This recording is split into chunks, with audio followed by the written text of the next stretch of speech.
कैसे हो सब लोग? चलो हम लोग कुछ एक तो नया हमारा यहाँ चैप्टर है socialism in Europe and Russian revolution. इसको मैं तो पढ़ा चुका हूँ पहले भी, लेकिन इसको एक बार रिवीजन के फॉर्म में ही देखना, वन शॉट में देख जाना, वो कंप्लीट तुम्हारे लिए एक वो बहुत ही यूज़फुल हो जाएगा। ठीक है? अब देखो सोशलिज्म की बात अगर हम करें, socialism in Europe and Russian revolution, socialism की हवा तुमने देखा कि फ्रेंच रेवोल्यूशन ने एक आइडिया दिया। फ्रेंच रेवोल्यूशन ने एक आइडिया दिया कि एक डिफरेंट टाइप से हम गवर्नमेंट को रन कर सकते हैं। वो फ्रेंच रेवोल्यूशन की जो हवा है वो पूरे यूरोप में ये आग की जैसे फैल गई। अब यहाँ पे हो क्या रहा है रशियन रेवोल्यूशन के हिसाब से हम देखें यहाँ पे क्या हो रहा है। जो तो मोनार्की है वो मोनार्की वो खत्म होने वाली है, खत्म हो जाएगी। डूमा फॉर्मेशन होगा और सोशलिज्म का जन्म होगा, सोशलिज्म का जन्म होगा। ठीक है, तो ये एक जो तो डिफरेंट आइडिया होते हैं, तो उनको जब आप तो नए आप लोकेशन पे हर एक लोकेशन के लिए हर एक आइडिया डिफरेंटली व्यू से देखा जाता है। अब तो डिफरेंट व्यू से हर आइडिया को देखने का मीनिंग ये है कि हर एक लोकेशन की सिचुएशन अलग अलग होती है। फ्रेंच में तुमने देखा था, वहाँ का सिचुएशन बहुत ही अलग था। यहाँ पे रशिया में अब ये तुमने एक पॉइंट देखा था फ्रेंच रेवोल्यूशन में कि सभी तो मोनार्क एक साथ इकट्ठा हो गए थे कि हमें इनके साथ इनके अगेंस्ट ये लोग जो अभी यहाँ पे अपना फॉर्म ऑफ गवर्नमेंट फॉर्म तो कर रहे हैं, इनको वैसा नहीं करने देना है। वो सीक्रेटली कुछ एक्टिविटीज़ तो कर रही थे, ये तुमने अभी तक देखा था। तो इसमें भी क्या हो रहा है कि मोनार्की जो है वो अपने वो तो डिफरेंट एक्ट्स यहाँ पे करेंगे अपने पावर को मेंटेन करने के लिए। अब इसमें हमने कुछ तो पार्ट्स में तो चैप्टर को डिवाइड किया है। जैसे हमने स्टार्टिंग की है number 1 the age of social change. अब जो सामाजिक तो बदलाव आ रहे हैं, सामाजिक बदलाव आ रहे हैं, उसका तो काल है, उसको हम दो हिस्से में देखते हैं। एक हैव्स और हैव नॉट्स को, एक को हम हैव्स कहते हैं, एक को हैव नॉट्स कहते हैं, हैव नॉट कहते हैं। ठीक है, तो इसमें हैव्स वो हैं जिनके पास तो राइट्स हैं और प्रिविलेज है, प्रिविलेजेस है। अब देखो हैंड राइटिंग का थोड़ा सा इशू हो सकता है, साथ साथ में लिखते जाओ, ज़्यादा बेटर रहेगा। और अब इसको हैव नॉट को देखिए, अगर हैव नॉट में नो राइट्स, कोई राइट नहीं होगा और कोई भी प्रिविलेज नहीं होगा, प्रिविलेज नहीं होगा, कोई राइट नहीं, कोई प्रिविलेज नहीं। ठीक है, अब इनके बीच में कुछ यहाँ पे कॉन्फ्लिक्ट्स होंगे, इनके बीच में कुछ कॉन्फ्लिक्ट्स होंगे। ठीक है, तो अब इसमें इसको देखने के लिए हैव और हैव नॉट तो हमने एक ओवरव्यू में देखा। अगर इसके थोड़ा सा अंदर हम जाएं, थोड़ा और एक स्टेप हम तो डीप जाएं, तो उसमें हम अपनी सोसाइटी को तीन हिस्से में देखते हैं। सोसाइटी हमारी तीन हिस्से में डिवाइडेड है।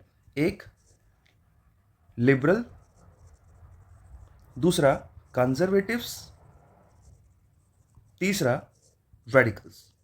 ठीक है, तीनों के प्रकार देखेंगे अलग से, लेकिन एक मोटा मोटी समझो कि सोसाइटी में तीन प्रकार के लोग हैं।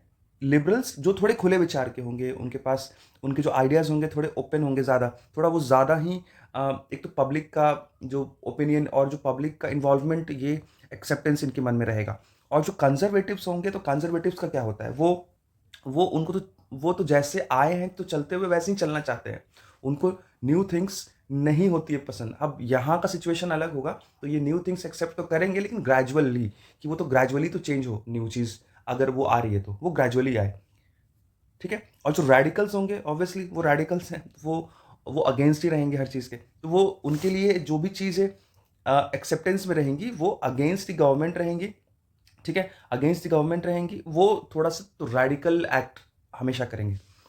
अब इसमें हम तो लिबरल्स को देखें, लिबरल्स के लिए कुछ तो पॉइंट्स हैं, नोट कर लो। लिबरल्स के लिए उनको उनको एक ऐसा ऐसा तो नेशन तो चाहिए था। They wanted a nation that can tolerate that can tolerate all religions, जो सभी रिलीजन को टॉलरेट तो कर रहा हो। ठीक है, दूसरा इनके बारे में देख रहे हैं, अभी तो लिबरल्स को ही देखेंगे हम लोग थोड़ा। दूसरा, ये अपोज करते थे कुछ चीज़ों को अपोज करते थे। जैसे कुछ चीज़ों में हम अभी सिर्फ एक चीज़ की बात करेंगे, वो है power uncontrolled power of dynasties, of dynasties.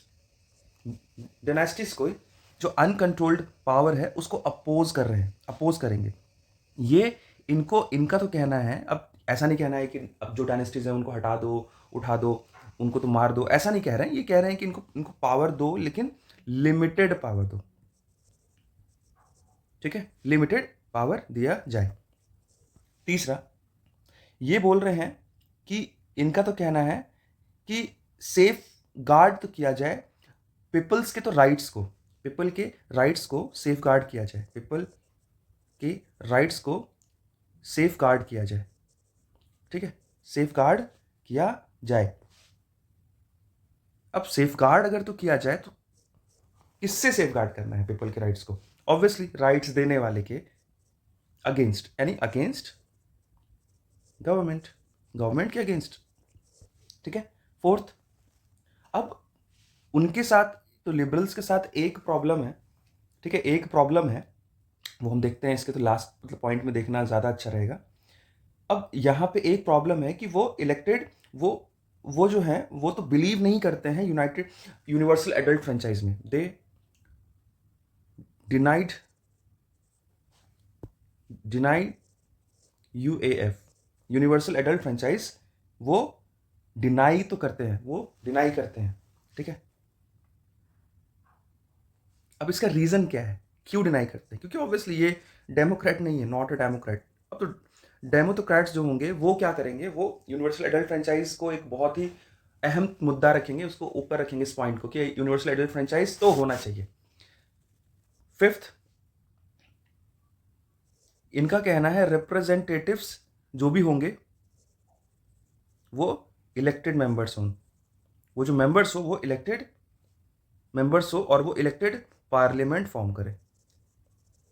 ठीक है, तो अब उनके साथ ये है कि सभी बातें तो अच्छी लग रही है, लेकिन एक थोड़ा एक जो तो खल रही है बात, वो कि वो मतलब यूनिवर्सल एडल्ट फ्रेंचाइज, जो कि हमारे यहाँ पे हमारा जब इलेक्शन होता है, हमारे इलेक्शन में कोई हमसे पूछने नहीं जाता कि आप तो कितना कमाते हैं, आपका एजुकेशन क्या है, या आप अगर एक एज लिमिट को क्रॉस करते हैं, सेटिस्फाई करते हैं, तो उस एज लिमिट के बाद आपको वोटिंग देने का पूरा अधिकार है। तो हमसे कोई और क्राइटेरिया नहीं ली जाती। ठीक है, तो उसी को बोलते हैं यूनिवर्सल एडल्ट फ्रेंचाइज। तो यूनिवर्सल एडल्ट फ्रेंचाइज वो उनके अगेंस्ट है। ठीक है, तो obviously democratic type of government वो नहीं तो चाहते हैं, क्योंकि उसका तो एक अगर हम देखिए तो क्राइटेरिया ही यही है। ठीक है, आगे देखो।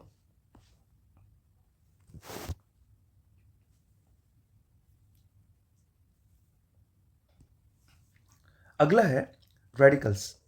बी देखे हम तो अगला है रेडिकल्स।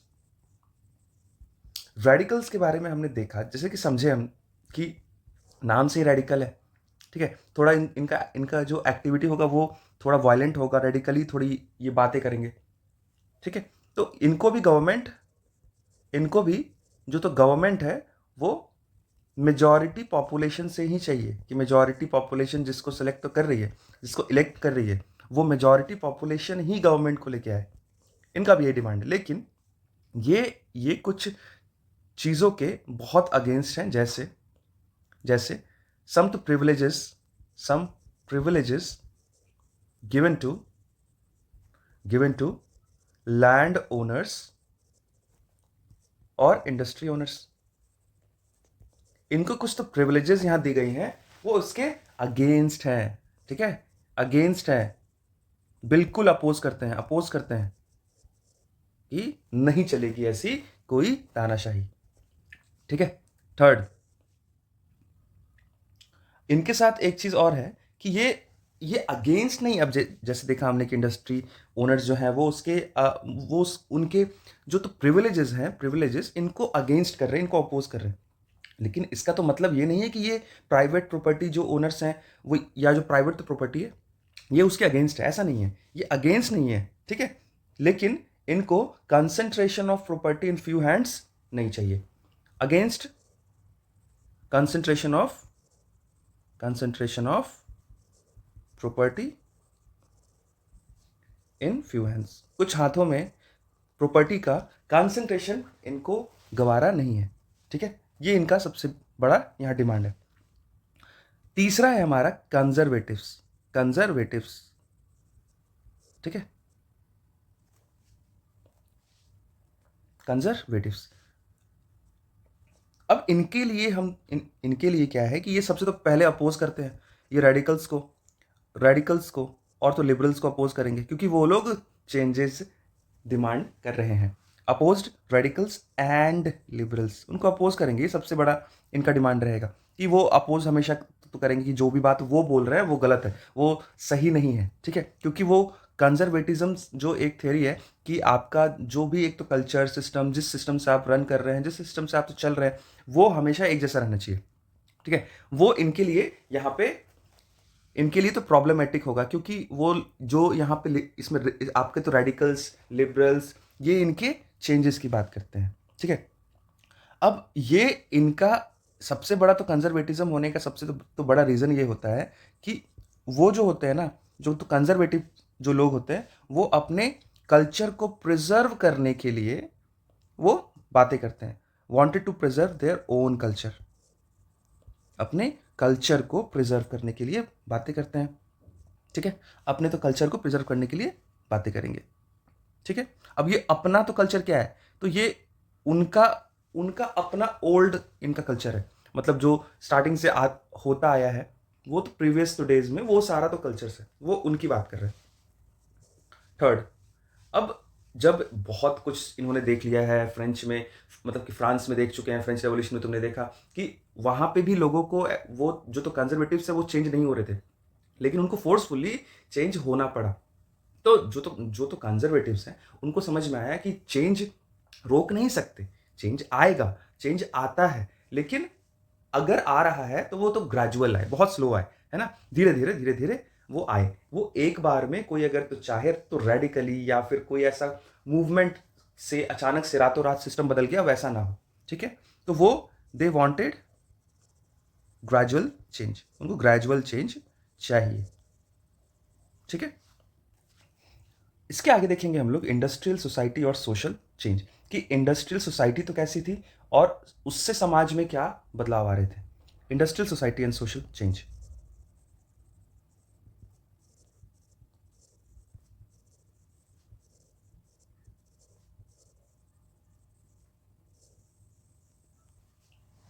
ठीक है। अब इसमें हम देखेंगे कि कुछ तो यहाँ तो नए नए तो ट्रेंड्स आ रहे थे, जैसे जो हमने देखा है कि इंडस्ट्रियल रेवोल्यूशन वो पूरी यूरोप में वो बहुत एक्सपैंड कर रहा था, तो यहाँ भी इंडस्ट्रियल रेवोल्यूशन का जलवा रहेगा। तो इंडस्ट्रियल रेवोल्यूशन यहाँ भी अपने पैर फैलाएगा। अब जब तो इंडस्ट्रियल रेवोल्यूशन होगा तो उससे क्या होगा, इंडस्ट्रियल रीजन डेवलप होंगे, इंडस्ट्रियल रीजन डेवलप होंगे, इंडस्ट्रियल रीजन भी डेवलप होंगे, ठीक है। अब इंडस्ट्रियल रीजन अगर तो डेवलप हो रहा है तो उसके होने से सबसे तो बड़ा चीज़ क्या होगा, अब इंडस्ट्री से तो लोग रहेंगे, लोग रहेंगे तो लोगों के रहने की जगह होगी, तो नए शहर आएंगे, न्यू सिटीज़ एमर्ज करेंगे, ठीक है। और अब ये जब इंडस्ट्रीज़ है, जब वहाँ के लोग हैं, ट्रांसपोर्टेशन होगा, जब वो जो उनका प्रोडक्ट्स होगा, जो उनका प्रोड्यूस होगा इंडस्ट्रीज से, उनको ले जाने के लिए रेलवेज का एक्सपेंशन होगा, रेलवेज का एक्सपेंशन किया जाएगा। अब जब कुछ इतना कुछ हो रहा होता है, इन्हीं के तो बीच से एक प्रॉब्लम निकल के आता है, जो तुम तो देखोगे यहां से प्रॉब्लम क्या क्या हो रही है। प्रॉब्लम्स,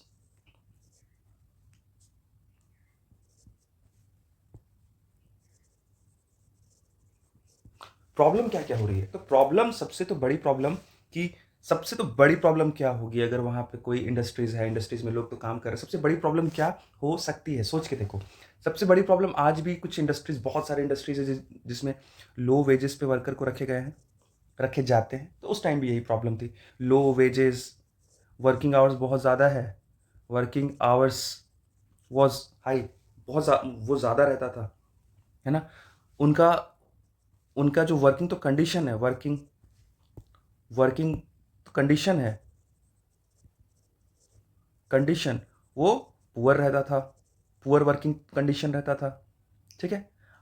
अब यहाँ पे तो काम जो करने वाले लोग हैं वो कौन होंगे, तो मैन होंगे, विमेन होंगे, और ये थोड़ी घर पे रहेंगी, खेलते रहेंगे। वो आज का ज़माना नहीं है ना, पापा मम्मी कमाने जा रहे हैं और तुम घर पे हो, या तुम स्कूल में हो, स्कूल से आए, फिर तुम आए तो मम्मी तुम्हारे लिए खाना बना के रखी, फिर तो पापा आएंगे ऑफिस से, फिर तुमसे मिलेंगे, फिर तुम्हें पूछेंगे क्या पढ़ाई हुई। ये जो तुम लाइफ अभी जी रहे हो ना, ये बहुत स्ट्रगल के बाद हमें मिला है, ठीक है। बहुत ही प्रिविलेज्ड लाइफ है ये। तो इस तो लाइफ के अगर अगर तुम आगे देखो या इसके तो पीछे देखो, आगे तो बहुत कुछ हम और इम्प्रूव ही कर रहे हैं, और एक स्टेप आगे जा रहे हैं। जब जब तुम पीछे तुम देखते हो, तो ये सभी लोग फैक्ट्रीज में आते थे, ये सभी लोग फैक्ट्रीज में काम करते थे, क्योंकि अगर वो घर पे रहेंगे तो घर पे रह के तो करेंगे क्या। फैक्ट्रीज में इतना ज़्यादा वेज है नहीं, वेजेस की उसमें कमी है, तो उसमें इतना भी तो पैसा नहीं आ जाएगा कि लोग तो करोड़ों रुपए तो कमा लेंगे और फिर अमीर हो जाएंगे। उनको अपने तो लाइफ को सस्टेन करने के लिए वर्क करना ज़रूरी होगा, और अगर फैमिली के हर एक मेंबर है उसमें उसमें उसमें अगर तो वर्क करते हैं तो ज़्यादा बेनिफिट होता है, ठीक है। और बहुत लो वेजेस होने के लिए, अगर बहुत लो वेजेस है तो सभी को काम करना पड़ेगा सस्टेन करने के लिए, ठीक है। अब यहाँ पे क्या हुआ, ये जो वर्किंग तो कंडीशन का यहाँ पे अच्छा नहीं होना, वेजेस का यहाँ पे लो होना, ये सभी चीज़ें लिबरल्स और रेडिकल्स के नज़र में रहेगा, ठीक है। ये यहाँ पे तुम देखोगे कि ये तो वॉइस ये रेज करेंगे, ये रेज करेंगे वॉइस, रेज्ड देयर वॉइसेस किस चीज़ के लिए, किस चीज़ के लिए रेज करेंगे वॉइस, हाँ, किस चीज़ के लिए, for the concerns, for the concerns of workers, workers के कंसर्न के लिए वॉइस रेज करेंगे, ठीक है। और कुछ तो डिमांड्स करेंगे, कुछ इनका डिमांड्स होगा, कुछ डिमांड्स होगा, जिसमें से डिमांड्स होगा। अब सीधी सी बात है, सबसे तो पहले अब जो तो वर्कर है उनको थोड़ा सा फ्रीडम दिया जाए, है ना, उनको फ्रीडम दिया जाए, फ्रीडम टू वर्कर्स, ठीक है। अब अगर तुम वर्कर से बहुत, एक तो लिमिटेड रिसोर्सेस में तुम बहुत ही हार्श वर्क तुम कराओगे, तो वो वर्कर कब तक सरवाइव कर पाएगा। वो वर्कर उस हो सकता है कि उसमें अपने हेल्थ के ऊपर वो ध्यान ना दे पाए, वो एक अलग ही प्रॉब्लम में फंस है, ठीक है। तो अब इसमें इसमें तो क्या मतलब इनका था कि जिसको भी अब तो काम की रिक्वायरमेंट है, जैसे तो पुअर तो could labour, poor could labour, जो तो पुअर हैं, जो तो गरीब हैं, उनको काम करने दिया जाए। तीसरा, जो भी लोग ऐसा हैं जो इनके पास तो पैसे भी हैं, अगर वो काम करना चाहते हैं तो उनको काम करने दिया जाए। Those with money should allow to work, those with money. अब जिनके पास तो पहले से पैसे हैं उनको काम करने नहीं दिया जाता था। Those with money should allowed to work, should allowed to work, to work, ठीक है, वर्क करने दिया जाए। आगे देखो,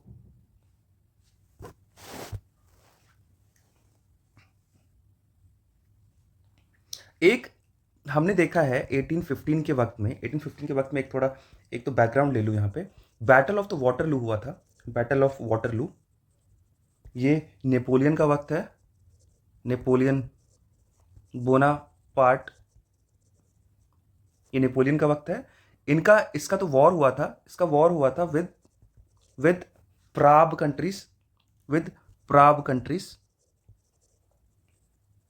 प्राब तो कंट्रीज से, ठीक है। बोनापार्ट जो है वो अपना डिक्टेटरशिप लूज कर देता है, वो हार जाता है एक्चुअली, लूज या तो लॉस्ट डिक्टेटरशिप, ठीक है। अब प्राब कंट्रीज जीत जाते हैं। प्राब में कौन कौन सी कंट्री है, तो प्रूशिया है, रशिया है, ऑस्ट्रिया है और ब्रिटेन है। अब ये तुम देख के बताओगे कि तो प्रूशिया आज का तो कौन सा कंट्री है, रशिया तो रशिया है, और आज का रशिया और उस वक्त का रशिया में क्या डिफरेंस है, ऑस्ट्रिया कहाँ पे है और ब्रिटेन कहाँ पे, ये तुम नोट करोगे और अपने तो नोटबुक में ऐड करोगे। प्रॉमिस करो कि तुम मैप देखोगे और फिर उसमें से इनको नोट करोगे।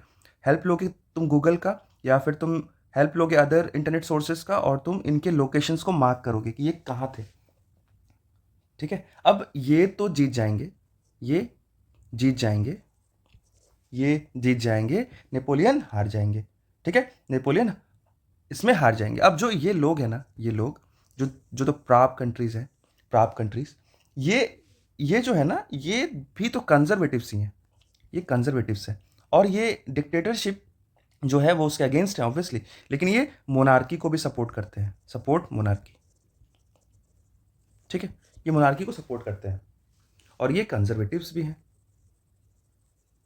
है ना, जो ओल्ड सिस्टम की बातें हैं वो इसमें करेंगे, ठीक। हाँ, इसको ध्यान में रखना बहुत, battle of the Waterloo 1815 between Napoleon and Prague countries, ठीक है।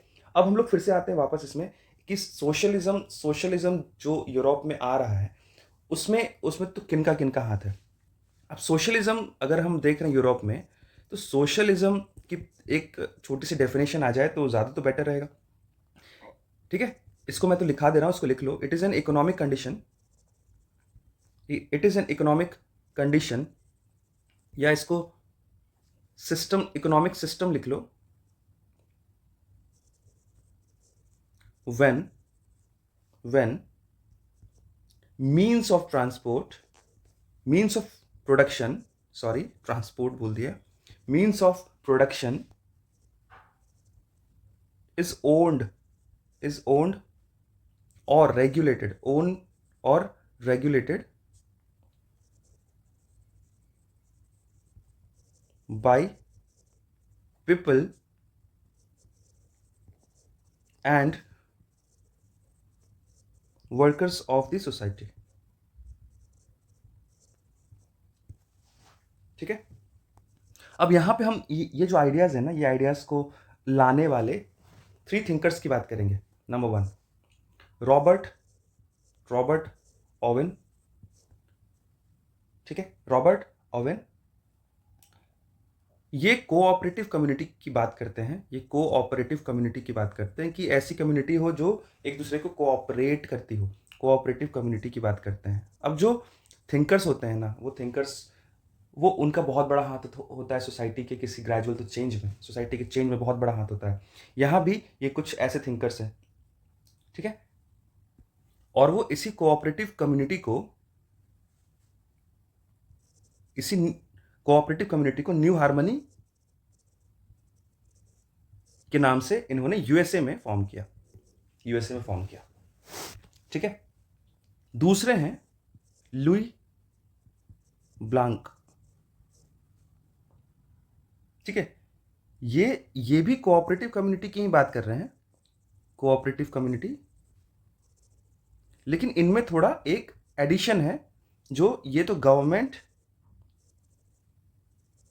एक तो वेलफेयर गवर्नमेंट की भी बात करते हैं, वेलफेयर गवर्नमेंट की भी बात करते हैं। थर्ड है Karl Marx and Friedrich angels,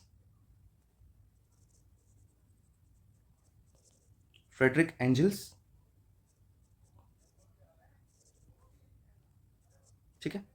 spelling एक बार, स्पेलिंग एनसीईआरटी से मिला के रखना हमेशा, स्पेलिंग बहुत ज़रूरी है। तुम बोल क्या रहे हो ज़रूरी नहीं है, क्योंकि ये तुम्हारा रिटन एग्जामिनेशन है ना कि ओरल, लेकिन स्पेलिंग का बहुत ध्यान रखना। Frederick angels. अब यहाँ पे इन्होंने कहा कि सोसाइटी जो है वो 2 क्लास में डिवाइडेड है, पहला रूलर्स और दूसरा रूल्ड। 2 लोगों के बीच में 2 प्रकार के सोसाइटी में डिवाइडेड है। एक तो रूलर्स हैं, ठीक है, जो कि रूल करते हैं रूल्ड के ऊपर, ठीक है, रूल्ड के ऊपर रूल करते हैं, ठीक है। अब इनका तो कहना था कि इनको तो होना नहीं चाहिए, इनको तो हटाओ, इनको हटा ही दो, इनकी ज़रूरत नहीं है सोसाइटी में। और जो यहाँ रूल्ड लोग हैं, ये एक सोसाइटी फॉर्म करें जो कि तो क्लासलेस सोसाइटी हो, जिसमें हम किसी तो क्लास की बात ना करें, क्लासलेस सोसाइटी हो, ठीक है। अब इन्हीं के बीच के रेवोल्यूशन को आग देते हैं कार्ल मार्क्स और फ्रेडरिक एंजल्स। जो कार्ल मार्क्स है, उनका कहना था कि विश्व के मजदूरों एक हो जाओ, तुम्हारे पास खोने के लिए तुम्हारे बेड़ियों के अलावा और कुछ भी नहीं। मतलब तुम्हें समझ में आ गया होगा ये, अगर कोई इंसान अगर ये बोल रहा है, बोल के वो सामने किसी मजदूर, ऐसा मजदूर, तुमने देखा कि मजदूरों की यहाँ हालत क्या थी, मजदूरों को वो बोल रहा है कि ये जो बेड़ियाँ जो तुम पे तो डाली गई है ना, इनको तोड़ो और सोसाइटी में आगे बढ़ो और कुछ तो अलग करके दिखाओ, कुछ तो नया करो, है ना। और तुम खोओगे तो कुछ नहीं, क्योंकि तुम्हारे पास खोने के लिए तुम्हारी तो बेड़ियाँ ही हैं, सिर्फ तुम्हें बेड़ियाँ ही दी गई हैं, तुम्हारे पास और कोई ऐसा प्रिविलेज है नहीं, ठीक है। तो ये जो ऐसे तो वर्ड्स होते हैं ना, वो सोसाइटी में एक नए रेवोल्यूशन को जन्म देने के लिए बहुत ज़रूरी होते हैं। सोसाइटी का रेवोल्यूशन, अगर कोई एक एक अगर स्पार्क ना मिले ना, तो स्पार्क मिले बिना वो सोसाइटी कभी भी एक नए एवोल्यूशन की ओर या फिर अगर एक नए सिस्टम की ओर नहीं बढ़ पाता। हमने हिस्ट्री से यही सीखा है अभी तक, but history repeats itself until we learn from them, ठीक है। तो हम हैबिचुअल हैं, हम वही चीज़ बार बार करते हैं, सेम चीज़ें हम बार बार कर रहे हैं, और हिस्ट्री हमें बार बार रिपीट कर रही है कि सीखो। और आपको भी हिस्ट्री इसलिए पढ़ाया जा रहा है कि आप उस गलती को आप होने से रोक दें, ठीक है, ठीक है। अब ये स्पार्क है, ये स्पार्क अब तो आग यहाँ बनने की तैयारी कर रहा है। ये जो स्पार्क है इनके आइडियाज थिंकर्स का, ये थिंकर्स है, 3 थिंकर्स हैं, इनको बहुत अच्छे से ध्यान रखना। 3 थिंकर्स हैं, इनका जो वर्ड्स था, इनका जो सिस्टम था, इनका जो कम्युनिकेशन था, इसके बाद एक स्पार्क आया और सोशलिज्म की के लिए सपोर्ट बढ़ने लगा, ठीक है। तो बाई 1870 1870 आते आते ये जो आइडिया है ना सोशलिज्म का, ये स्प्रेड होना शुरू हो गया। ये ideas of socialism spread through out the Europe through out the Europe through out the Europe Europe में ये आइडिया स्प्रेड होना शुरू हो गया, ठीक है, स्प्रेड होने लगा। अब इस आइडिया को, अगर कोई आइडिया है तो उसको सपोर्ट करने के लिए एक सिस्टम की ज़रूरत होती है, एक बॉडी होता है जो उसको सपोर्ट करता है और उसको आगे अपने गंतव्य तक, अपने अपने तो डेस्टिनेशन तक लेके जाता है। और यहाँ पे इसको सपोर्ट करने के लिए एक तो बॉडी फॉर्म हुई, सपोर्टिंग बॉडी, जिसको हम कहते हैं सेकेंड इंटरनेशनल।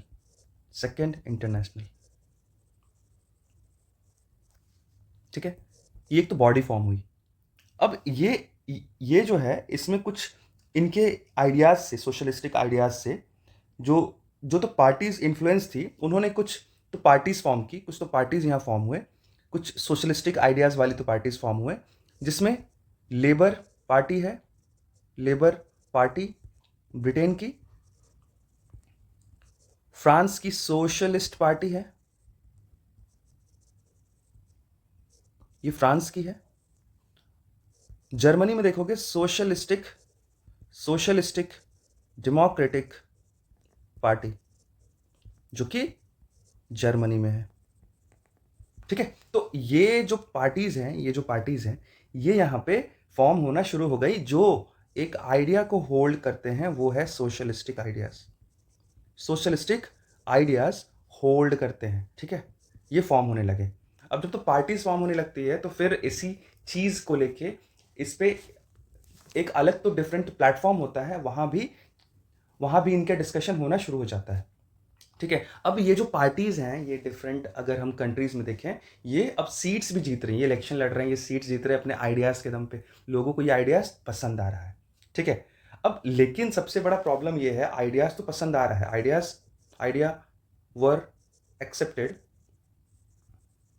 ठीक है। ये जो पार्टीज हैं सीट्स भी जीत रही हैं, लेकिन गवर्नमेंट नहीं बन रही है। नो गवर्नमेंट फॉर्म्ड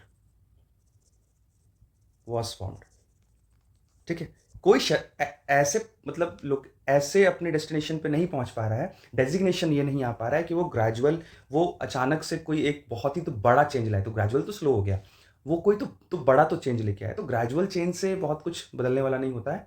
तो बहुत, अगर कुछ एक आइडिया को हमें इम्प्लीमेंट कराना है, तो एक सडन चेंज, हमें एक तो क्रांति, एक रेवोल्यूशन की ज़रूरत होती है, और फिर उसको सपोर्ट करने के लिए पॉलिटिकल पार्टी बहुत ज़रूरी होती है, जो कि गवर्नमेंट में हो। जैसे हमने देखा था इंडियन नेशनल कांग्रेस की, वो तब तक इन्फ्लुएंशियल नहीं हो पाया जब तक उसने एक तो नंबर ऑफ सीट्स, सबसे ज़्यादा सीट्स नहीं लेके आ पाया। वो जैसे ही वो सबसे ज़्यादा सीट लेके आया, उसके पास एक अपना तो कॉल था, उसने हर चीज़ से विदड्रॉ करना स्टार्ट कर दिया। फिर अलग अलग मूवमेंट हुए, फिर उसका जो भी अलग अलग रीज़न थे, अब आज़ादी मिलने के, उस पर हम तब बात करेंगे जब हम उस पर, हमारा तो चैप्टर होगा।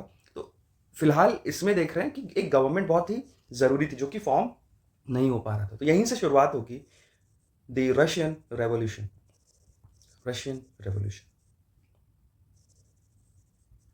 ठीक है, अब इसके आगे देखेंगे द रशियन रेवोल्यूशन जो शुरू होगा सोशलिज्म के आइडिया स्टार्ट होने से, ठीक है। 1914 होने तक कोई भी पॉलिटिकल पार्टी गवर्नमेंट बनाने में सक्षम नहीं रहेगी, ठीक है। फिर यहाँ पे कुछ इवेंट्स होंगे, कुछ यहाँ पे एक्टिविटीज़ होंगी जिनके तो कारण कुछ चेंजेस आएंगे, कुछ स्टेप्स लिए जाएंगे, कुछ यहाँ तो पीजेंट्स रिवोल्ट इसमें रिवोल्ट करेंगे, कुछ यहाँ डिमांड करेंगे, ये सब देखेंगे हम लोग, ठीक है। इस वक्त जो है जो प्रोविजनल गवर्नमेंट है उनके तो पीएम जो है तो केरेंस्की, उन्होंने सेंस कर लिया कि कुछ तो गड़बड़ होने वाला है, सेंस्ड सम ट्रबल को सेंस कर लिया और भाग गए, ठीक है, भाग गए वहाँ से, ठीक है। शाम होते होते एट डॉन गवर्नमेंट जो था, जो गवर्नमेंट में जो तो मिलिट्री जो तो लॉयल थे गवर्नमेंट के, उन्होंने सीज 2 बिल्डिंग्स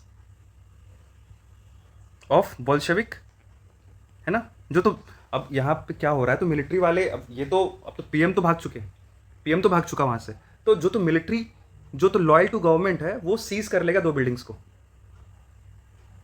ठीक है। दूसरा टेलीग्राफ ऑफिस कैप्चर कर लिया जाएगा, और तीसरा military to protect Winter Palace को प्रोटेक्ट करने के लिए मिलिट्री भेजी जाएगी। अब बोल्शेविक भी कुछ बैकग्राउंड में कर ही रहे हैं, इन्होंने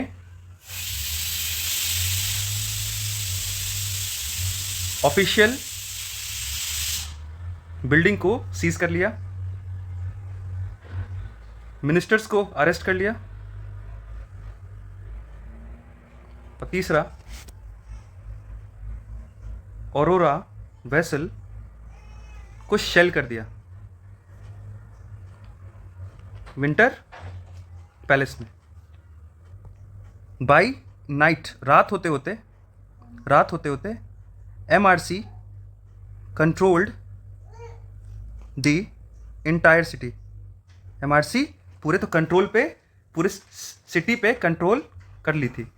MRC रात होते होते सिटी पे कंट्रोल कर चुकी थी, ठीक है। अब यहाँ पे क्या हुआ है कि जो रशियन तो कांग्रेस है सोवियत की, इन्होंने बोल्शेविक के एक्शंस को अप्रूव कर दिया। Approved Bolshevik action किन्होंने?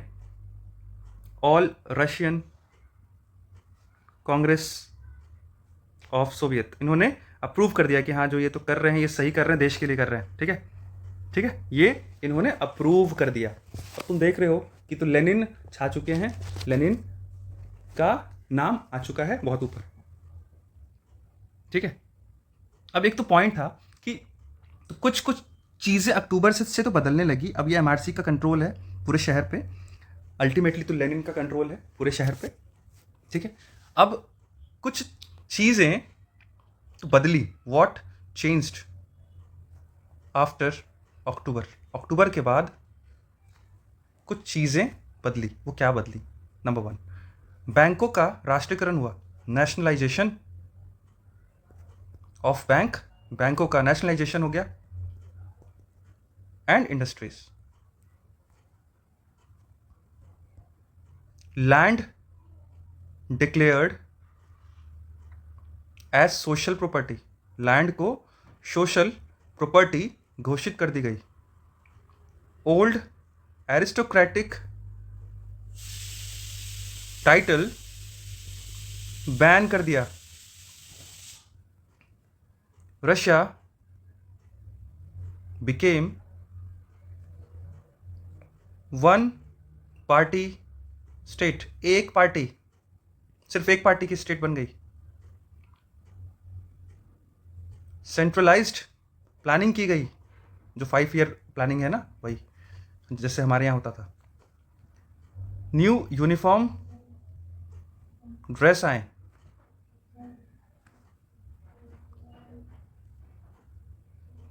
जो बोल्शेविक को क्रिटिसाइज कर रहे हैं, क्रिटिसाइजिंग बोल्शेविक्स, पनिश किया गया भाई सीक्रेट पुलिस। इनका एक सीक्रेट पुलिस हुआ करता था भाई, सीक्रेट पुलिस, उसका नाम था चेका। ये नाम याद रखना, चेका। 8th, ट्रेड यूनियन के ऊपर तो पार्टी का कंट्रोल बनाया गया, kept under party control, party के कंट्रोल में रखा गया। 9th, स्टैब्लिश्ड क्रचेस बनाए गए कि फैक्ट्रीज में अगर विमेन आ रही है तो वो तो बच्चे को वो कहाँ रखेंगे। एक्सटेंडेड स्कूलिंग सिस्टम, कितने मॉडर्न यहाँ बातें हो रही है, तुम अगर इनको देखो तो कितनी मॉडर्न बातें हैं। और कलेक्टिव फार्मिंग की बात हो रही है, कलेक्टिव फार्मिंग की बात हो रही है, ठीक है। तो ये पूरा तुम्हारा ये पूरा सिस्टम था। इसमें अब तो कलेक्टिव जो फार्मिंग थी, इनके लिए एक वर्ड था जो था कॉलखोज, कॉलखोज, KOLKHOZ, ये वर्ड यूज होता था कलेक्टिव फार्मिंग के लिए, ठीक है।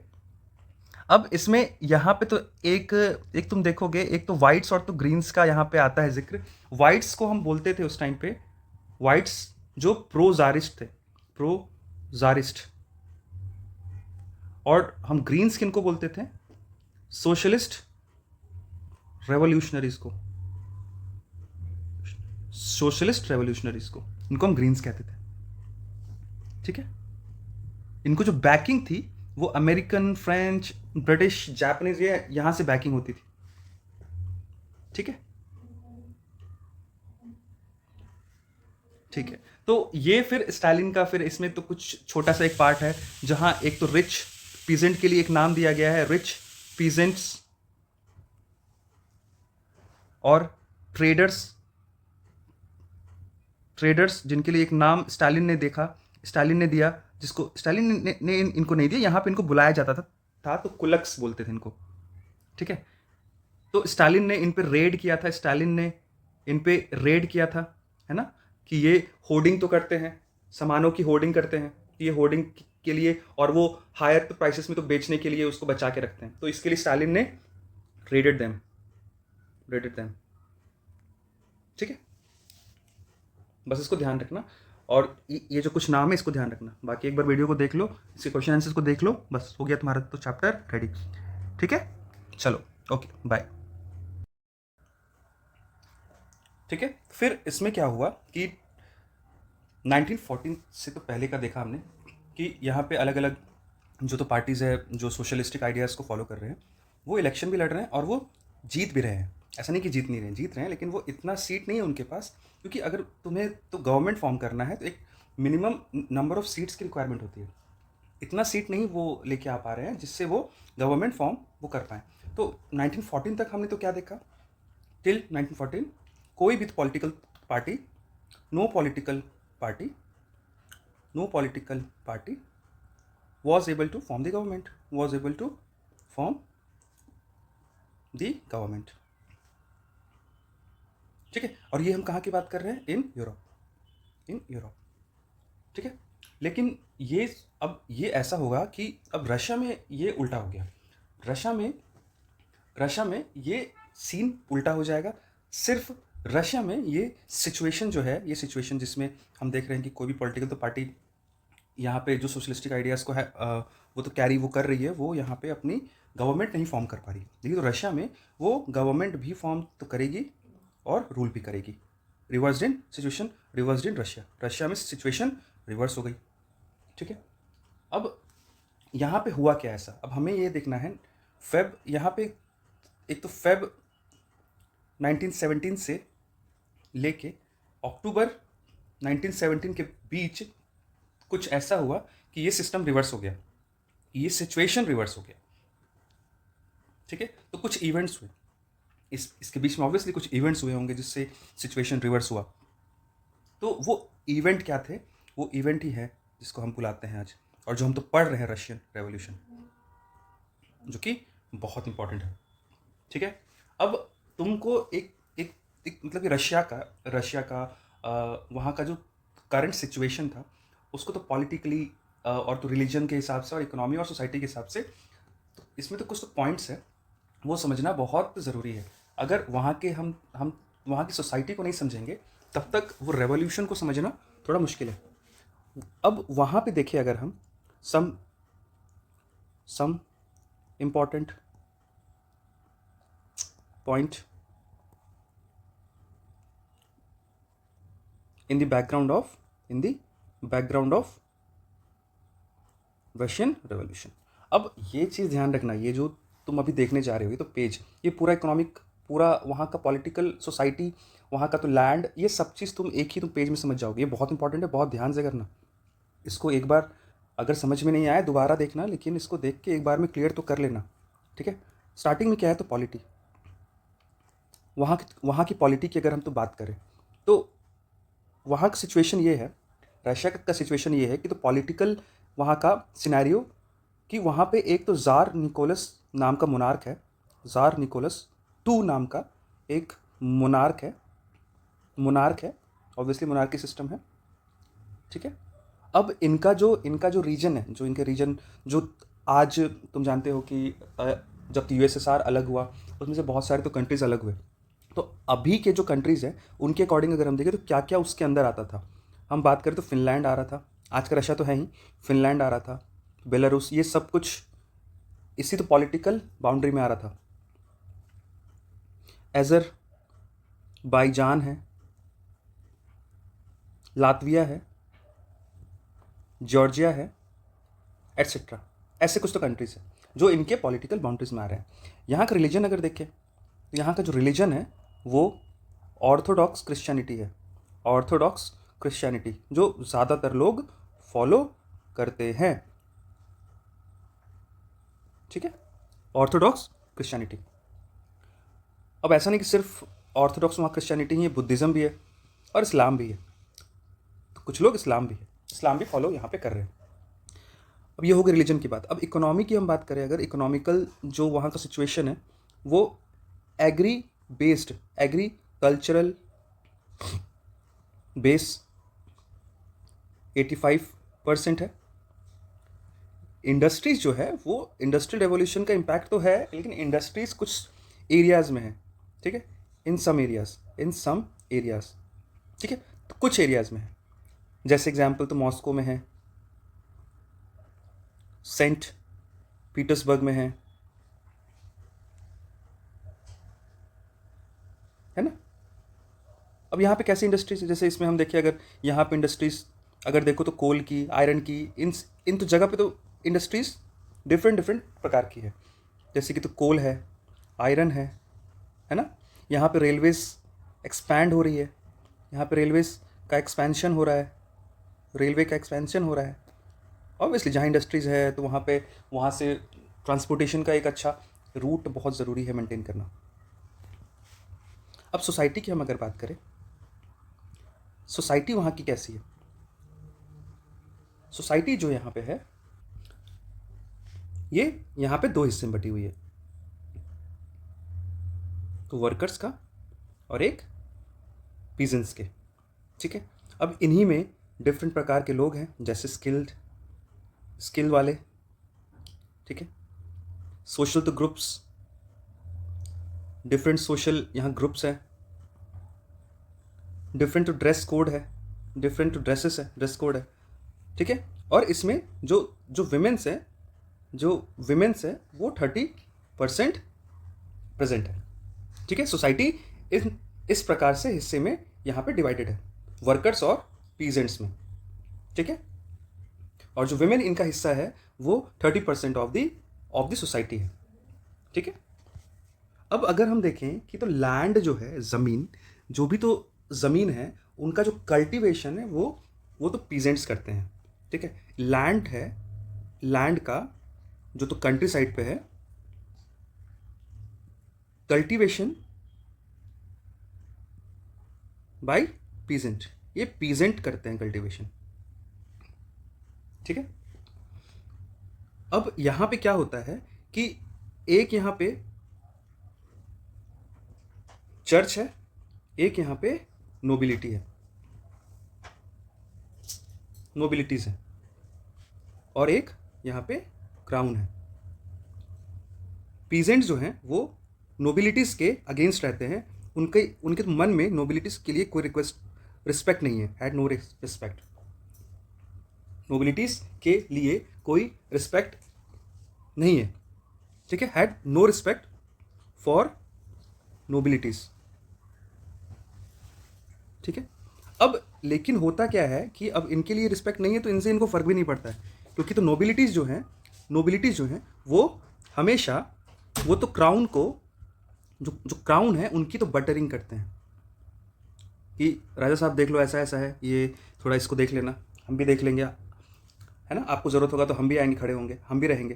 तो ये तो ज़ार को बटरिंग करते हैं, ये ज़ार को बटरिंग करते हैं। अब जो तो मैक्सिमम तो लैंड्स है, मैक्सिमम लैंड्स, ज़्यादा जो ज़मीन है वो किसके पास है, ज़्यादा ज़मीन तो किसके पास है, मैक्सिमम तो लैंड्स जो है वो चर्च होल्ड तो करता है, नोबिलिटीज होल्ड करता है, और क्राउन होल्ड करता है। यानी कि जो भी तो बची खुची यहाँ ज़मीन है, उन तो किसानों की हम बात कर रहे हैं, ठीक है। उनके अलावा जो तो मैक्सिमम जो ज़मीन है वो, उन तो ज़मीन में सबसे ज़्यादा ज़मीन जो है वो ये 3 ग्रुप होल्ड करते हैं, मैक्सिमम ये 3 ग्रुप होल्ड करते हैं। और उसमें ऑब्वियसली कौन काम करेगा, तो पीजेंट्स करेंगे। तो उनके मन में इनके लिए ज़्यादा रिस्पेक्ट नहीं, और वो अब तो क्राउन के अगेंस्ट जाना मतलब पूरे सिस्टम को ही एक बार में चैलेंज करना हो गया, और चर्च के अगेंस्ट जाना मतलब भगवान के अगेंस्ट जाना उस टाइम के हिसाब से, आज भी वैसे वैसा ही कुछ है। तो उसके अकॉर्डिंग हम कह सकते हैं कि ये दो के अगेंस्ट डायरेक्टली कोई नहीं जा रहा था, चर्च के अगेंस्ट और तो क्राउन के अगेंस्ट। बट अब इनके पास क्या है कि नोबिलिटीज़ के लिए भी इनके मन में रिस्पेक्ट नहीं है, तो ये नोबिलिटीज़ के अगेंस्ट जाना शुरू कर दिए, है ना, नोबिलिटीज़ के अगेंस्ट जाने लगे, और कोई इज्जत नहीं बची नोबिलिटीज़ की, ठीक है, नोबिलिटीज़ के लिए कोई इज्जत इनके मन में नहीं बची, ठीक।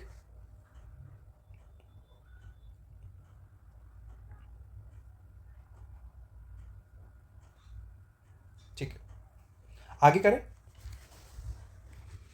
ये हो गया सोसाइटी। ये जो पेज है इसको अगर तुमने समझ लिया, तुमने अगर इसको अच्छे से एनालाइज कर लिया, तो रशियन रेवोल्यूशन का तुम्हें एक समरी क्या, तुम्हें पूरा स्टोरी समझ में आ जाएगा। अल्टीमेटली प्रॉब्लम क्या है सोसाइटी में, सोसाइटी वन साइडेड हो चुकी है। सोसाइटी में जो मैक्सिमम रिसोर्सेज है वो कुछ तो गिने चुने हुए लोग ही उसको कंट्रोल कर रहे हैं, और उन पे रिसोर्सेज का इस्तेमाल जब अगर उस पर जैसे अगर कोई लैंड है उस पर अगर तो कल्टीवेशन की बात आती है तो वो खुद तो करेंगे नहीं, तो ऑब्वियसली किससे कराएंगे, तो पीजेंट से कराएंगे। अब तो पीजेंट से कराना है तो फिर उनको थोड़ा अपना एक होता है ना कि तो दबाव दिखाना पड़ता है कि नहीं तो फिर वो अपने मन से काम करेंगे, तो वो तो दबाव भी दिखा के रखते हैं। तो इससे क्या होता है, इनके लिए एक हेट पैदा होता है, एक हेट पैदा होगा। और सोसाइटी में हमने देखा है हर एक रेवोल्यूशन के वक्त में कि डिफरेंट सोसाइटीज़ के डिफरेंट इश्यूज होते हैं, है ना। हर एक बार एक सिंगल इशू के कारण ये कोई एक तो बड़ा रेवोल्यूशन नहीं उठता है, उसके लिए कुछ बहुत छोटे छोटे पॉइंट्स होते हैं, बहुत छोटे छोटे कुछ इश्यूज होते हैं जो तो मतलब कि मिल जाते हैं एक साथ मिलके, और फिर वो एक बहुत ही तो बड़ा इशू को क्रिएट करते हैं। फिर जो भी अब एक मौका मिलता है, जिसको भी एक मौका मिला, जो भी इंसान वहाँ उस बीच में, वो उससे अपना फ़ायदा लेना चाहता है, ठीक है। अल्टीमेटली सब एक साथ होके एक रास्ते पे चलने लगते हैं, है ना, जो रास्ता है रेवोल्यूशन जिसको बोलते हैं, ठीक है। आगे देखो, आगे क्या है। अब यहाँ पे ये तुमने देखा सोसाइटी, अब यहाँ पे क्या हुआ, यहाँ पीजेंट्स जो हैं, जो मैंने कहा अभी कि ये अगेंस्ट है, पीजेंट्स क्या है, अगेंस्ट है, पीजेंट्स तो अगेंस्ट है, किसके अगेंस्ट है, किसके अगेंस्ट थे, तो पीजेंट्स अगेंस्ट थे नोबिलिटीज़ के। तो अब ये यहाँ पे तो पीजेंट्स जो हैं वो कुछ तो डिमांड्स करेंगे, पीजेंट्स कुछ डिमांड करेंगे, पीजेंट्स डिमांड, पीजेंट का डिमांड नंबर 1। इनका कहना है कि अगर हम तो कल्टीवेशन कर रहे हैं तो लैंड भी हमारे ही पास होना चाहिए, लैंड भी गिवन टू पीजेंट्स।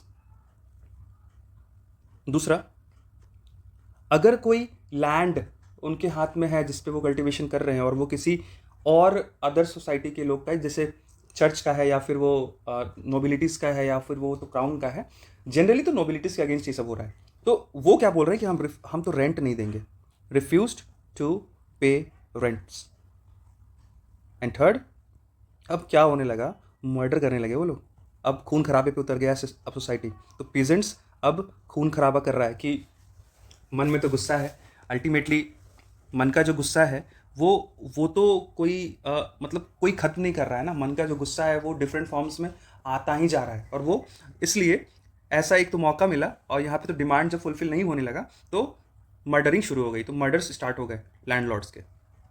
ठीक है, अब यहाँ पे क्या है कि जो अलग अलग तो पार्टीज जो यहाँ पे फॉर्म हो रही थी, ठीक है, तो वो जो कि रेवोल्यूशन को तो गाइड करने के नाम से हो रही थी कि इस तो रेवोल्यूशन को हम तो गाइड करेंगे, मतलब जो भी रेवोल्यूशनरी थॉट्स आ रहे हैं उनको गाइड करने के लिए दो यहाँ पार्टीज आई थी। एक आई थी सोशलिस्टिक रेवोल्यूशनरी पार्टी, और जो दूसरी आई थी वो आई थी Russian social democratic workers party. अब इनका ऐसा था कि दोनों को सोशलिज्म तो पसंद था, दोनों सोशलिज्म ही तो चाह रहे हैं, बोथ वांट्स सोशलिज्म, दोनों को सोशलिज्म ही चाहिए।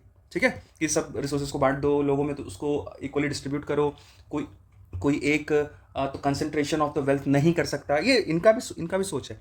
लेकिन अब तो पीजेंट्स का जो इशू है ना, उनके लिए डिफरेंस ऑफ थॉट थे, but there were some different opinion about peasants issue। ठीक है, डिफरेंस ऑफ थॉट थे कि इनका जो सोचना था कि जो तो किसानों का इशू है उसके लेके दोनों एग्री एक साथ नहीं करते थे। ठीक है, डिफरेंस ऑफ थॉट थे। अब यहाँ सोशल डेमोक्रेट्स की बात करेंगे, सोशल डेमोक्रेट्स, ठीक है, सोशल डेमोक्रेट्स, जो हम वर्कर्स तो पार्टी की बात कर रहे हैं। इसमें क्या है, इसमें अगर तुम ध्यान से देखो, तुम्हें यही बहुत अच्छे से पढ़ना है। इसमें दो यहाँ प्रकार के यहाँ पे लोग थे, दो प्रकार के ग्रुप थे। एक को बोलते थे हम लोग बॉल्शेविक, मतलब हम लोग नहीं बोलते थे, वो बोलते थे, और आज हम बोलते हैं मेंशेविक्स। बॉल्शेविक्स में क्या होता था कि पहले तुम तो मेंशेविक समझो, party should be open to all, कोई भी आ सकता है, should be open to all, सभी के लिए खुला है, सभी के लिए पार्टी के दरवाजे खुले हैं, कोई भी आए ज्वाइन यहाँ पे कर सकता है, कोई इशू नहीं है। लेकिन तो बॉल्शेविक्स में क्या है, ट्रेंड पीजेंट्स आते थे। ठीक है, ट्रेंड पीजेंट्स जो रेवोल्यूशन में पार्टिसिपेट कर सकें, trained peasants to participate in revolution, to participate in revolution में पार्टिसिपेट करने के लिए। अब एक समय ऐसा आता है, एक इंसिडेंट होता है, इंसिडेंट इन या ऑफ 1904। इसमें क्या होता है, 4 वर्कर्स होते हैं एक आयरन वर्क फैक्ट्री की, एक आयरन वर्क फैक्ट्री से 4 वर्कर्स, इनको डिसमिस कर दिया जाता है without any reason, without telling them any reason. ये कहाँ पे ये काम करते थे, क्विटलोव आयरन वर्क्स। ठीक है, अब इसके खिलाफ एक स्ट्राइक प्रोटेस्ट अरेंज किया जाता है, जिसके तो लीडर होते हैं फादर गैपॉन। ठीक है, अब यहाँ एक तो प्रोसेशन इन्होंने अरेंज किया, एक प्रोसेशन इन्होंने निकाला, जिसमें क्या होता है, तो पुलिस अटैक तो कर देती है। एक प्रोसेशन होता है जिसपे पुलिस अटैक कर देती है, पुलिस अटैक्ट, पुलिस अटैक कर देती है, 100 लोग 100 लोग मारे जाते हैं, 100 किल्ड, 100 लोग मारे जाएंगे, 300 इंजर हो जाएंगे, 300 इंजर्ड। और इस तो दिन को, जिस दिन ये हुआ, उस दिन को बुलाया जाता है ब्लडी संडे, क्योंकि ये संडे के दिन हुआ था। ठीक है, ब्लडी संडे।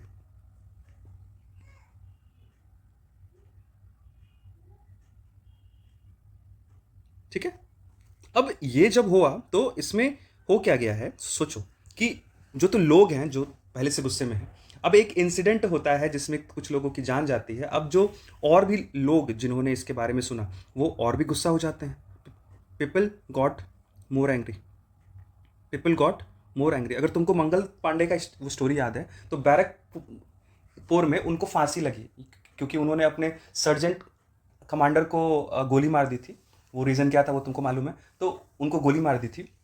तो उसके बाद जब ये न्यूज़ तो फैली तो फिर जो सैनिक पहले से गुस्से में थे उनको एक तो मौका मिल गया इसके अगेंस्ट खड़ा होने का, कि एक मतलब एक लिमिट होती है किसी बात की। ये तो लिमिट यहाँ पे तो क्रॉस होने का सिंबल होता है कि जब सभी कोई एंग्री हो जाते हैं और यहाँ पे क्या होता है कि ये कॉन्स्टिट्यूशन के लिए डिमांड करते हैं, for constitution, demand for constitution ये करते हैं। अब जब जो बोलते हैं तो पानी सर से ऊपर निकल जाए तो फिर समझ में आ जाता है राजा को कि अब मुश्किल हो जाएगा। अब इसको अगर इसको रेजिस्ट किया तो, और अगर हम देखें तो हमारा स्थिति और ख़राब हो सकता है ना, लोग अटैक हम पे कर सकते हैं। तो राजा समझ जाता है और अल्टीमेटली जार अलाउ कर देता है कॉन्स्टिट्यूशन के लिए, अलाउड कॉन्स्टिट्यूशन के लिए, और इलेक्टेड कंसल्टेटिव पार्लियामेंट बनाने का आदेश देता है। ठीक है, जिसको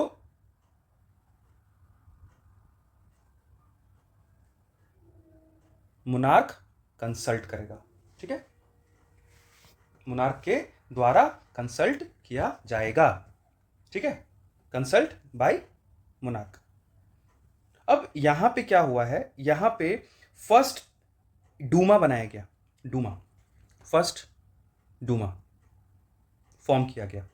अब आयरनी ये है कि इसको विद इन 75 डेज, मतलब शुरू का वो होता है ना, शुरू का बस ढोल नगाड़ा का तो मज़ा है, लोग खुश हुए कि हाँ चलो हो गया, लेकिन अल्टीमेटली राजा जो है वो राजा ही रहना चाहता है, उसको पावर शेयर करना पसंद नहीं है। तो विद इन 75 डेज अबॉलिश हो जाता है ये। ठीक है, फिर सेकेंड डूमा बनता है, सेकेंड डूमा, ये तो अब लोग डिमांड तो करेंगे ही ना, ये फिर विद इन 2 मंथ्स, ठीक है, अबॉलिश हो जाता है। फिर थर्ड डूमा बनता है, मतलब क्या है, क्यों ही बना रहे हो, जब खत्म ही करना है तो बनाना क्यों था। मुनार्क अब क्या करता है, मुनार्क दिमाग लगाता है कि जो भी तो डूमा बनाता है ना थर्ड वाला, उसमें अपने लोगों को, अपने कंजर्वेटिव लोगों को वहाँ बैठा देता है कि अल्टीमेटली जो हम बोलेंगे वो उस हिसाब से वो लोग तो करेंगे। Monarch appointed their own conservative, ये लिखना बहुत ज़रूरी है कि जो लोग थे वो उनके अपने कंजर्वेटिव लोग थे, और कंजर्वेटिव चेंज नहीं चाहते। ठीक है, उनको चेंज नहीं चाहिए, उनको मोनार्की ही उनका बेस है। अब यहाँ पे हुआ क्या है, ये हुआ फर्स्ट डूमा, ये हुआ सेकेंड डूमा, और ये हुआ थर्ड डूमा, 3 डूमा। ठीक है, अब ये सब हो गया है, अब ये सब हो चुका है 1904 में। 1904 में ये हो गया। कुछ समय ऐसे तो बीते, आ गया एक समय जब था फर्स्ट वर्ल्ड वॉर, 1940। ठीक है, अब यहाँ पे अगर हमने वर्ल्ड वॉर को अगर हम ओवरव्यू में देखें, ईगल व्यू से, 2 यहाँ पे तो पावर्स थे, एक सेंट्रल पावर थी और एक अलाइड पावर्स थी। देखो ये सब तुम तो पढ़ चुके हो, बस ये एक रिवीजन का एक वीडियो है, तो इसको रिवीजन के जैसा ही देखना है। इसको ये मत समझना है कि ये इससे तुम तो पढ़ाई कर रहे हो, ये तो पढ़ाई नहीं है, ये रिवीजन है। सेंट्रल पावर और अलाइड पावर, सेंट्रल में जर्मनी है ऑस्ट्रिया है, टर्की है ना, और अलाइड में ब्रिटेन है,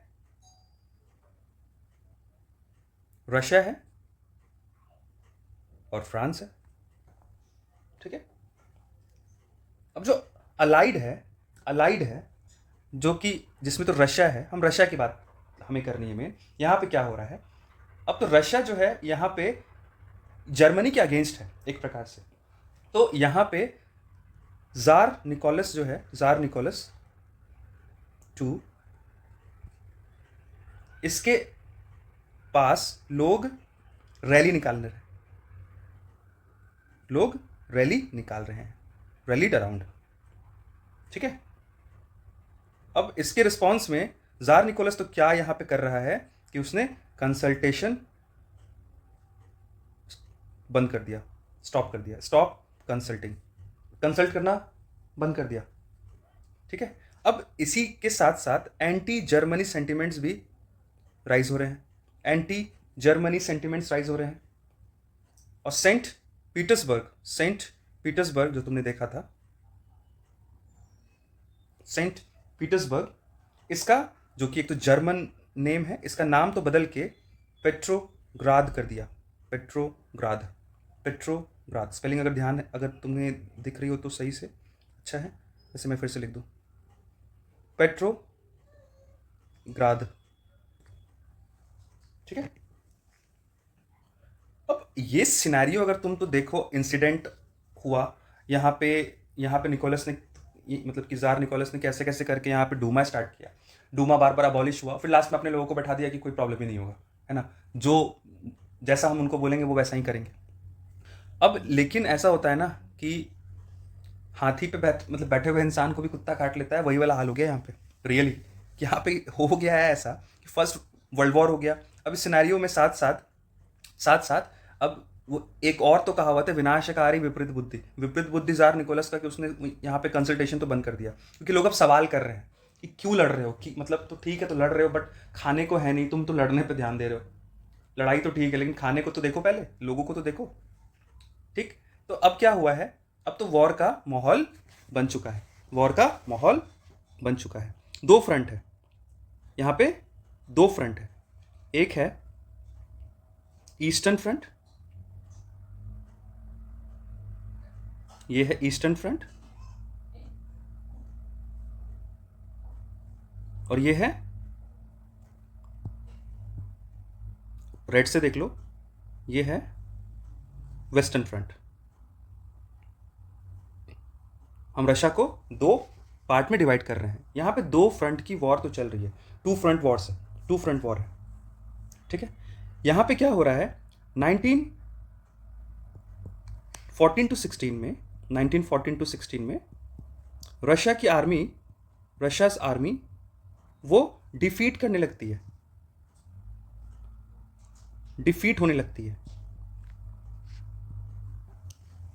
ठीक है। तो किससे डिफीट हो रही है, by Germany and Austria.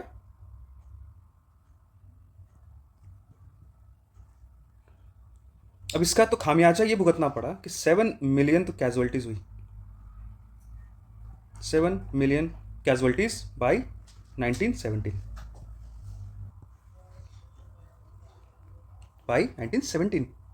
Casualties हुई। बहुत अच्छा नंबर है 7 तो मिलियन, मतलब कितने हुए, 70 लाख लोग।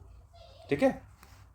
अब यहाँ पे एक इनकी जो गलती, इनके आर्मी कमांडर का, ये शायद तो ब्लंडर हो सकता है, ये इतना बड़ा ब्लंडर उन्होंने सोचा, ऐसा सोचता है कोई तो कोई इस तो लेवल तक कैसे सोच सकता है कि जो भी आर्मी रिट्रीट कर रही है, रिट्रीटिंग आर्मी, अब ये कौन सी आर्मी, रशियन आर्मी। अब रशियन आर्मी तो हार रही है ना, तो वो रिट्रीट कर रही है, वापस आ रही है। उन्होंने क्या किया, जब वो तो वापस आ रहे थे तो उनको ऐसा तो डर था कि वो उनके तो पीछे से जर्मनी और ऑस्ट्रिया के लोग आ जाएंगे, है ना, जर्मनी और ऑस्ट्रिया के लोग आ जाएंगे। अब अगर उनके लोग आ जाएंगे तो वो फिर अगर वो वहाँ पे आए तो उनको अगर रिसोर्सेस मिलेगा तो उनको आना आसान होगा। तो उन्होंने अपने ही ओन लैंड, अपने ही ज़मीन को, खुद के ज़मीन को डिस्ट्रॉय कर दिया, खुद के ज़मीन को डिस्ट्रॉय किया, ठीक है। अब ये जो इनका एक इनसे ब्लंडर हुआ है, इससे जो रेफ्यूजीज हैं वो और इंक्रीज हो जाएंगे, led to increase in number of refugees, मतलब बेड़ा गर्क, रेफ्यूजीज का नंबर अपने डिसीजन से बढ़ा दिया। 3 मिलियन रेफ्यूजीज तो बढ़ गए हैं, ठीक है, सिर्फ ये एक्शन से, ठीक। अब इसके आगे देखते हैं हम लोग। फेब्रुअरी रेवोल्यूशन हमें देखना है। फेब्रुअरी रेवोल्यूशन को समझना है, अगर फेब्रुअरी रेवोल्यूशन को समझना है तो उसके लिए पहले हमें एक एरिया समझना होगा जो कि रिवर नेवा के अराउंड था। रिवर नेवा के अराउंड था। इसमें इसके तो 2 बैंक होते हैं, ऑब्वियसली कोई भी रिवर के 2 बैंक होते हैं, एक लेफ्ट बैंक था और एक राइट बैंक था। अभी तो बैंक मतलब पैसे वाला, तो बैंक में तुम इतने समझदार हो, तो बैंक मतलब हम बात कर रहे तो किनारा, है ना। नदी का जो तो डायरेक्शन होता है, उस तो डायरेक्शन की ओर से मूव तो करते हुए हम देखते हैं कि राइट कौन सा है और तो लेफ्ट कौन सा। जो तो लेफ्ट की ओर ज़मीन आता है उसको लेफ्ट हम बैंक कहेंगे, जो राइट की ओर ज़मीन आएगा उसको राइट बैंक कहेंगे, ठीक है। जो यहाँ तो लेफ्ट यहाँ बैंक है, यहाँ पे अमीर लोग रहते हैं, मतलब ऑफिशियल यहाँ बिल्डिंग्स है, डूमा है, फैशनेबल बिल्डिंग्स है ना, ये सारे इसमें हैं। और जो राइट बैंक है यहाँ पे तो वर्कर्स के तो क्वार्टर है, वर्कर्स के क्वार्टर है, ठीक है। अब ये तो वर्कर कौन है, तो जो फैक्ट्रीज में वर्क करते हैं, ठीक है। फेब्रुअरी रेवोल्यूशन ऑफ 1917 हम देख रहे हैं। अब इस वक्त में हो क्या रहा है कि इनके साथ यहाँ प्रॉब्लम ये हो रहा है, जो तो वॉर का रीज़न था, वॉर के रीज़न से इनको फूड का शॉर्टेज होने लगा। अब जब जिस चीज़ के लिए दिन रात तुम काम करते हो वो है खाना, अगर वही तुम्हें नहीं मिले तो तुम्हारी जो स्थिति होगी, तुम तो बर्दाश्त तो करते करते एक समय ऐसा आएगा तुम विद्रोह के लिए रोड पे उतर जाओगे, ठीक है। तो यहाँ के भी लोग रेस्टलेस हो गए, ऑब्वियसली होना ही है, ठीक है। लोग यहाँ के रेस्टलेस हो गए। अब यहाँ पे सिचुएशन जो था पेट्रोग्राद का सिचुएशन वॉज तो ग्रिम, बहुत ही तो अब तो नाजुक स्थिति है पेट्रोग्राद में, बहुत नाजुक स्थिति है, ठीक है। अब इसमें क्या हुआ कि 22 अब ये यहाँ पे जो अब तो लोग जब सड़कों पे उतर चुके हैं, 22 तो फरवरी को एक तो लॉकआउट इन्होंने घोषित कर दिया। तो किन्होंने घोषित कर दिया, किन्होंने लॉकआउट किया? उल्टा यहाँ पे जो यहाँ पे फैक्ट्रीज के ओनर है उन्होंने तो लॉकआउट कर दिया, है ना, वो तो लॉकआउट कर दिया उन्होंने। एक तो लॉकआउट यहाँ घोषित हुआ जिससे सेंट्रल पार्ट में ऑफ कैपिटल लोग इकट्ठा हुए। Central part of the capital जो कि था तो नेवास्की प्रोस्पेक्ट, यहाँ पे लोग इकट्ठा हुए, ठीक है। सेंट्रल पार्ट ऑफ कैपिटल जो कि था नेवास्की प्रोस्पेक्ट, यहाँ पे इकट्ठा हुए। अब यहाँ पे तो 50 फैक्ट्रीज वर्कर्स इन्होंने स्ट्राइक किया, स्ट्राइक इन सिंपैथी, ठीक है। अब इसमें बहुत सारी तो विमेंस थी, लेड बाय विमेंस के द्वारा संचालित, या फिर विमेंस की संख्या बहुत ज़्यादा थी, ठीक है। यहाँ पे विमेंस का इन्वॉल्वमेंट अच्छा खासा था। अब इन सबको देखते हुए जब स्थिति बहुत ही नाजुक होती है तो फिर गवर्नमेंट को कोई स्टेप लेना पड़ता है। तो गवर्नमेंट ने क्या किया, मतलब ऑब्वियसली जार ने क्या किया, डूमा जो भी था, वो तो जैसा भी काम कर रहा था, डूमा को सस्पेंड कर दिया। डूमा सस्पेंडेड ऑन 25 फरवरी को डूमा सस्पेंड कर दिया, ठीक है। अब इसमें क्या हुआ है कि जो तो 22 को, अब ये हुआ क्यों, डूमा सस्पेंड तो क्यों हुआ 25 को? अब इसमें तुमने जो देखा अभी तो फैक्ट्री जो यहाँ पे लॉकआउट हो चुका है, उसके रिस्पॉन्स में लॉकआउट के रिस्पॉन्स में स्ट्राइक हुआ, रिस्पॉन्स में स्ट्राइक किया गया, स्ट्राइक किया गया। तुमने देखा ना, स्ट्राइक इन सिंपैथी हो रहा था, स्ट्राइक हुआ, ठीक है। उसके रिस्पॉन्स में गवर्नमेंट इम्पोज्ड कर्फ्यू, अब कर्फ्यू लगा दिया, ठीक है। जैसे ही ये हुआ, अब लोगों का गुस्सा अब तो आसमान पे था। अब क्या हुआ, जैसे ही ये हुआ, अब लोग रिटर्न टू लेफ्ट बैंक। अब लोग लेफ्ट बैंक की ओर चल पड़े, ठीक है, लेफ्ट बैंक की ओर निकल पड़े, ठीक। ये है 26 फरवरी की बात, 26 फेब, ठीक है। ये पूरा इंसिडेंस है। तो 22 से स्टार्ट हुआ, फिर तो 25 को गवर्नमेंट ने ये कर दिया, फिर उसके रिस्पॉन्स में फिर और मतलब इसके तो कुछ तो विद्रोह हुआ, फिर गवर्नमेंट ने कर्फ्यू इम्पोज किया, लोग फिर और तो गुस्सा हुआ। ये सब लगातार हो रहा है, कुछ ही यहाँ पे दिनों में, 1-2 दिन में सब कुछ हो रहा है। अब तो 26 फरवरी को लोग लेफ्ट बैंक की ओर निकल पड़े। अब उसका आउटकम क्या हुआ, आउटकम देखो, ये थोड़ा सा भयावह है। आउटकम 27 फेब, आउटकम में होगा नंबर 1, पुलिस हेडक्वार्टर को रैंसैक कर लिया जाएगा, रैंसैक्ट, लूट लिया गया, आग लगा दिया, लूट लिया। स्लोगन निकाला गया, स्लोगन तो ब्रेड का स्लोगन था, ब्रेड स्लोगन लिखा गया। 3, वेजेस को राइज करने की डिमांड और वर्किंग आवर्स के डिक्रीज करने की डिमांड। अब ये देखो, सबके मन में ये तो रहता है, लेकिन सब एक होता है ना इंसिडेंट्स को, कोई जानबूझकर कोई अपने ऊपर तो परेशानी लेना नहीं चाहता, लेकिन उसके रोटी पे अगर सवाल आ जाए, उसके फूड पे सवाल आए, तो कोई भी कुछ भी कर सकता है, ठीक है। तो एक लिमिट बहुत ज़रूरी है हर चीज़ पे। अब इसके अगेंस्ट जब ये हुआ, लोग इसके आउटकम में लोग वहाँ पे रैंसैक तो करने लगे, तो ब्रेड का स्लोगन करने लगे, तो वेजेस को मतलब कि राइस वो करने की डिमांड करने लगे, वर्किंग आवर्स के तो कम करने की डिमांड करने लगे। तो इससे क्या हुआ, इसके रिस्पॉन्स में अब वही बात है, विनाशकारी विपरीत बुद्धि, government diploid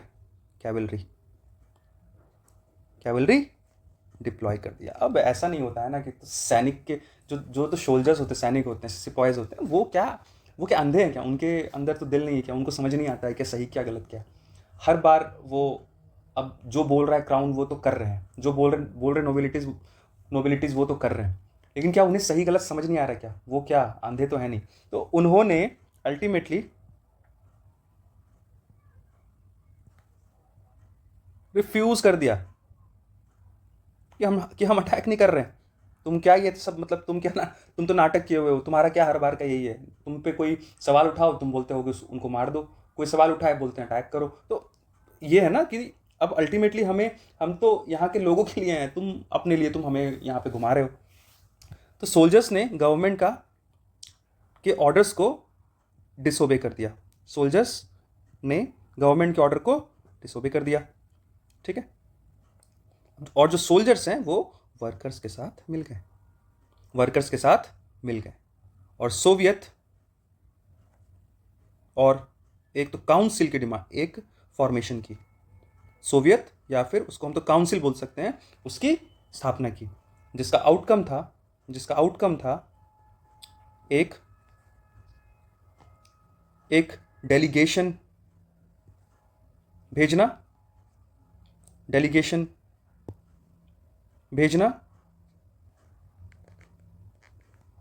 B.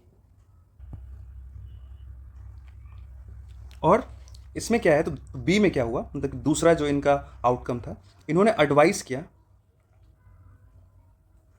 To abdicate,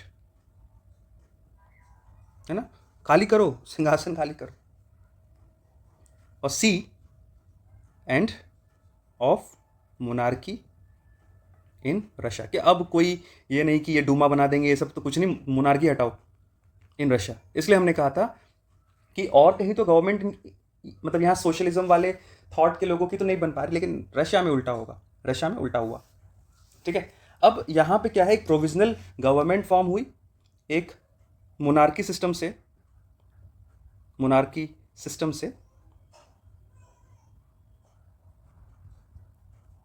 provisional government का फॉर्मेशन हुआ, एक प्रोविजनल गवर्नमेंट बनाया गया जिससे मिलिट्री रेवोल्यूशनरी कमिटी गठित की गई अक्टूबर 1917 में।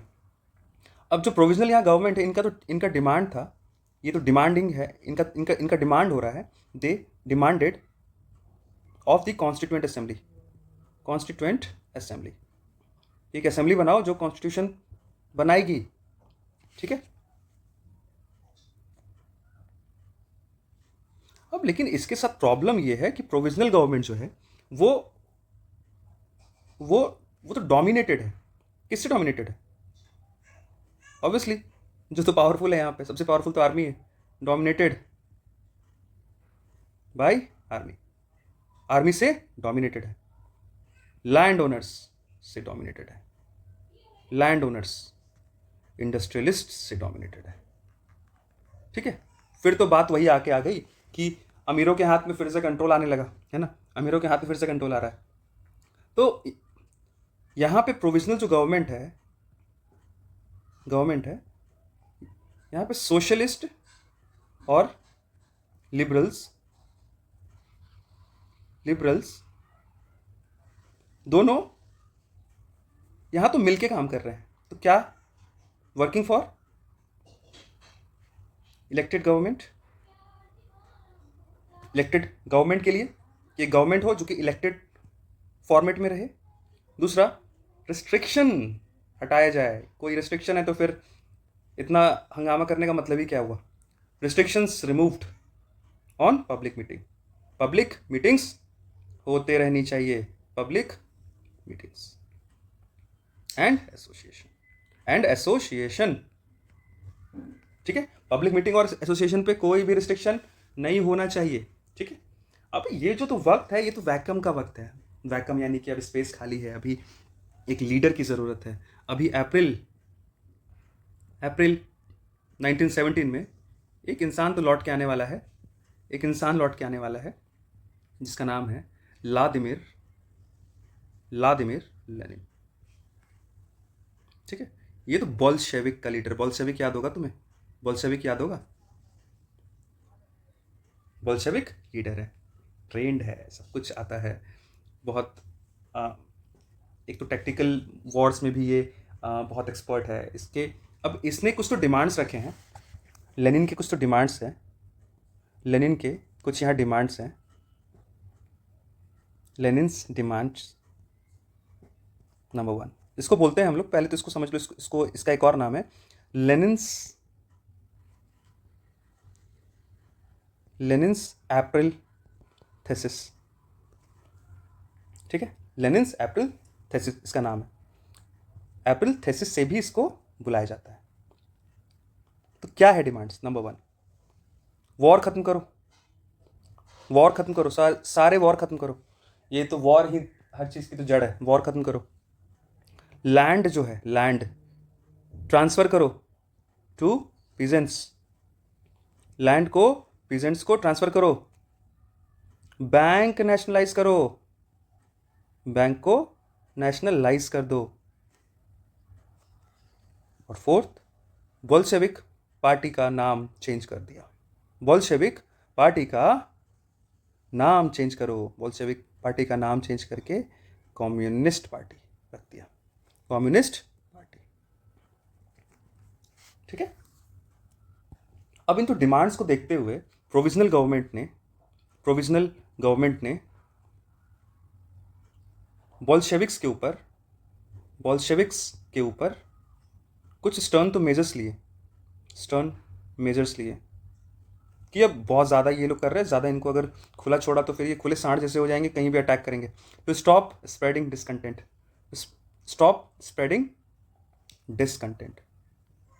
डिसकंटेंट फैलाने से रोका जाए। अब लेकिन हो क्या रहा है, इनके डिमांड्स हैं, उस कारण से इनकी पॉपुलैरिटी भी तो बढ़ रही है, और प्रोविजनल यहाँ गवर्नमेंट से लोगों का विश्वास यहाँ कम हो रहा है।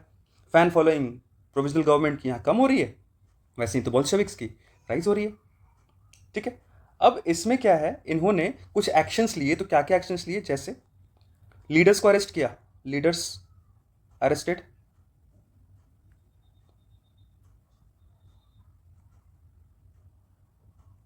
वर्कर्स को फैक्ट्री रन करने से रोका, वर्कर्स को फैक्ट्री रन करने से रोका। अब इसके अगेंस्ट में तो बोल्शेविक भी चुप तो बैठेंगे नहीं, इसके अगेंस्ट में जुलाई 1917 में इन्होंने डेमोन्स्ट्रेशन किया, ठीक है।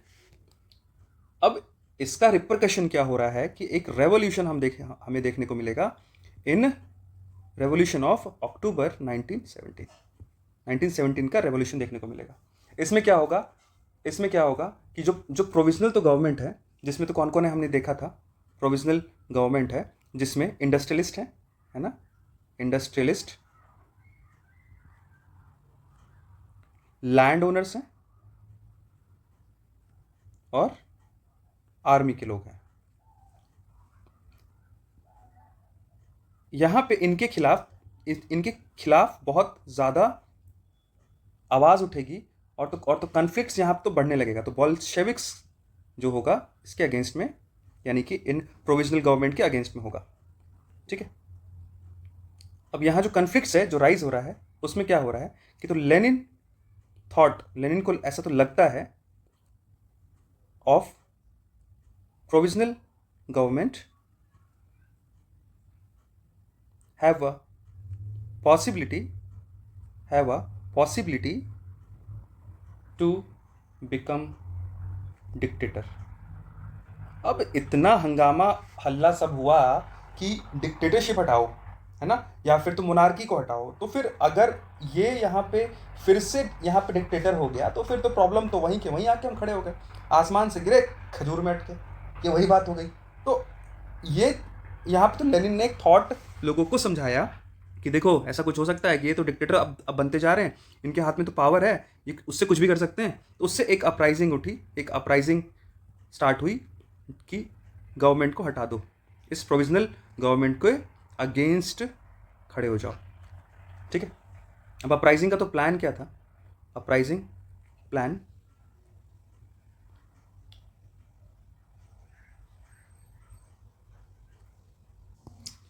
लेनिन ने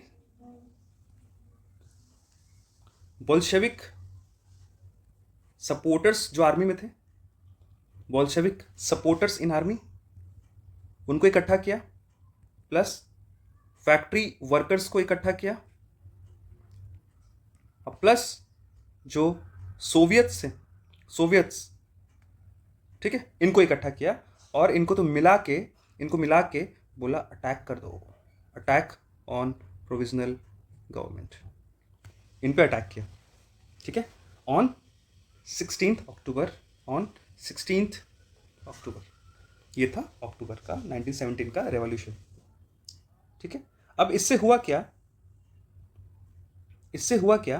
अब जो तुम्हारे यहाँ तो पेट्रोग्राद का सोवियत है और जो बोल्शेविक्स है वो अटैक तो किए, और एक कमिटी का तो गठन किया, एक यहाँ कमिटी का यहाँ पे गठन किया, एक तो कमिटी जिसको सोवियत के द्वारा अपॉइंट किया गया, जिसका नाम था मिलिट्री रेवोल्यूशनरी कमिटी, MRC।